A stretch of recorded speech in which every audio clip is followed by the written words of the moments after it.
Hello, hello guys! Nandito ngayon tayo sa Cover Court, Concepcion, Barangay Magaw. Meron ngayon silang libreng pa-check up dito guys.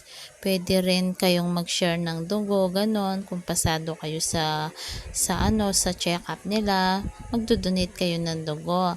Ngayon, meron din silang palibreng gupit-gupit ang mga volunteer natin guys, may mga sundalo natin guys. Ayan ang gagaling nilang manggupit guys, lalo na libre guys, ang gagaling talaga nila manggupit. Sana laging may ganyan guys.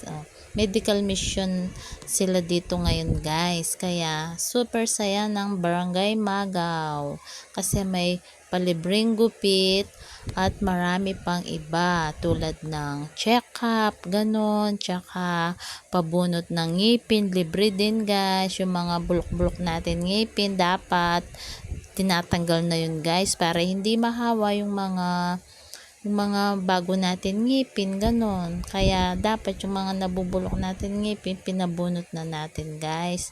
Kasi libre naman, lalong-lalo na hindi naman masakit guys. Ayan guys, ang dami-daming tao guys. May libre pang paggamot guys, ganon. Kahit may lagnat-lagnat ka guys, pwede kang pa-check up dito. May libre silang gamot guys. Kahit anong nararamdaman mong sakit guys guys, wag lang yung pa-check up mo, wag yung bulsa mo guys. Normal lang yan na walang laman ng bulsa guys. Importante guys, pinapa-check up natin yung mga health natin. Ayan guys, tulad nito guys, libreng pabunot ng ngipin guys. Ayan diba guys, ang galing-galing nila guys. Papabunot sana ako ng ngipin guys, kaya lang bawal daw yung nireregla or nagme-mens ka daw, bawal daw guys, kaya hindi ako nabunutan ng ngipin. Sayang nga guys guys, meron pa man akong nabubulok na isang ngipin, sayang, libre pa naman kaya hindi ako nabunutan kanina.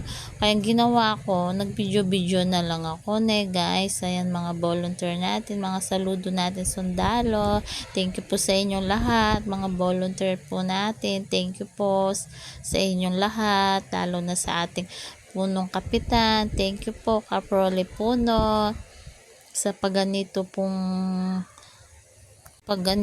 medical mission na sa ating barangay Magaw. Kaya sobrang happy ang mga kabarangay nating Magaw guys, kasi may libreng paggamot. Ayan nahihiya pa si ate na magpabunot tsaka magpa-video, diba? Dapat binibidyo ko yung mga sir kasi ang galing-galing nila magbunot ng ngipin, diba sir? Ayan si ate, hindi na niya alam na video ko na siya guys. Huwag ka na mahiya guys, diba? Ayan, hindi yun masakit guys kasi may anesthesia naman yan guys. Kaya sobrang saya ng mga barangay Magaw kasi ang dami nagpabunot guys, yung mga bagang-bagang. Kung magpapabunot ka sa bayan, may bayad kasi mahal ang bayad sa bayan.